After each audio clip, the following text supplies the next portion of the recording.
많이 느꼈는데 저희는 전체적인 판세를 숫자로 지금 말씀드릴 수는 없지만 어쨌든 추격세가 지속되면서 골든 크로스 구간으로 진입을 했다라고 저희는 보고 있습니다.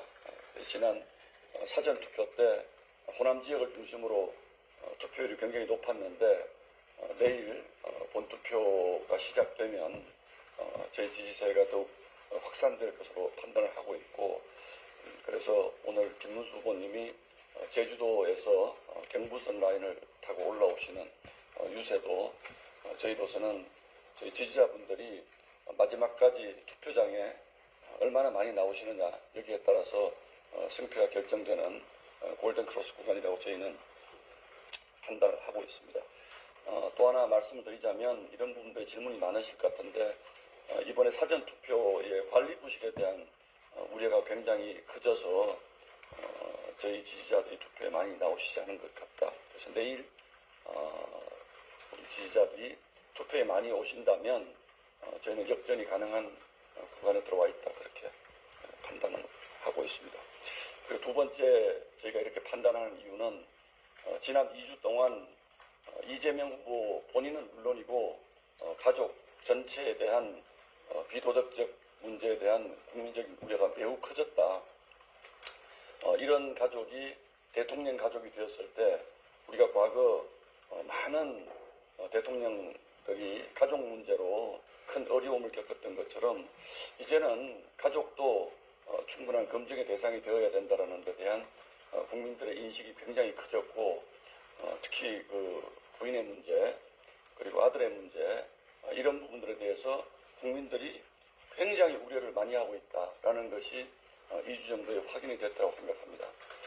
반면 김문수 후보는 제가 한 30년 전부터 대통령 후보 취재를 해봤습니다만 정말 이렇게 네거티브 할 것이 없는 후보는 개인적으로는 처음 봤습니다. 그래서 특히 가족이나 이런 부분에 있어서 한 2주 정도 검증의 시간이 있었습니다만 저희 쪽의 얘기긴 합니다만 파도 미담만 나온다라는 얘기가 정말 뭐 정치적 캠페인이 아닐 정도로 우리 김문수 후보의 가족과 이재명 후보의 가족에 대한 대비 효과가 굉장히 뚜렷하게 많이 나타났고, 현장에서 저희 지지자들이 보이는 반응, 또 일반 시민들이 보이는 반응들도 그런 부분들에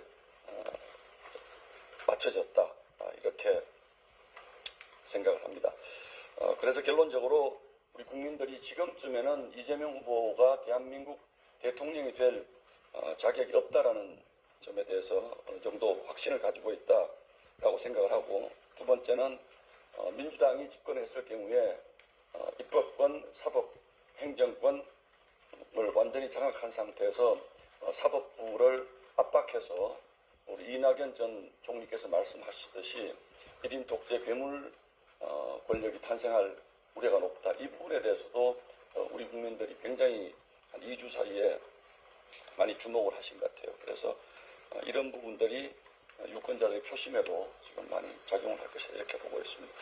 이제 민주당 쪽의 반응을 보면 뭐 느긋하다가 최근 들어서 상당히 다급해하는 것으로 느껴지는데, 그 반증으로 보이는 것이 그동안은 문제가 될 만한 것들은 이슈화하지 않겠다라는 것이 민주당의 전략이었고, 또 심지어는 방송 토론에서 그렇게까지 난타를 당하면서도 이재명 후보는 뭔가 새로운 것을 이슈를 제기하는 것에 굉장히 소극적이다가 갑자기 그저께 리박스쿨을 들고 나온 것, 제가 리박스쿨과 관련된 그 보도 매체의 기사를 쭉 다 읽어봤는데 이게 도대체 우리 김문수 후보하고 무슨 관계가 있다는 것인지, 리박스쿨이 한 댓글 조작이라는 것이 어떤 댓글을 언제 어떻게 몇 건이나 어떻게 조작을 했다는 것인지, 이 사람들의 정치적 성향이라는 것이 왜 우리 당과 관련이 있다라고 확신을 하는 것인지, 이런 부분에 대해서 제가 납득하기 어렵습니다.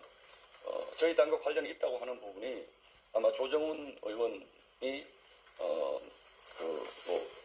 기자회견장 잡아주고 뭐 이런 것들이 보좌관하고 통한 내역, 이런 것들이 나오는데 그거 여러분들 잘 아시잖아요.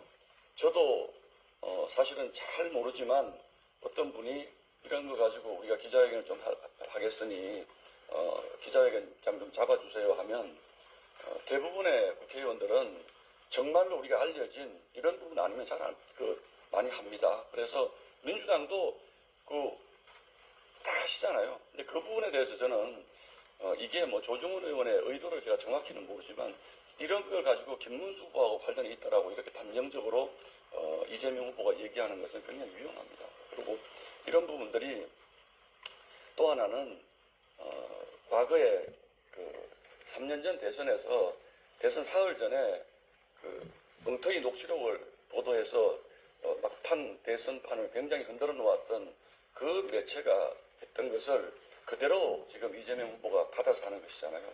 그렇기 때문에 저희는 이거는 그동안에 이재명 후보의 아들 문제라든지 또 유시민 작가가 얘기한 여성 노동자 폄훼 발언 이런 것에 대한 물타기 작전이다라고 밖에는 저희가 판단할 수가 없습니다. 그래서 이게 항상 문제인 거죠. 선거 끝나고 나면 우리가 그 선거 때 다 그렇게 얘기하는 거 아니야?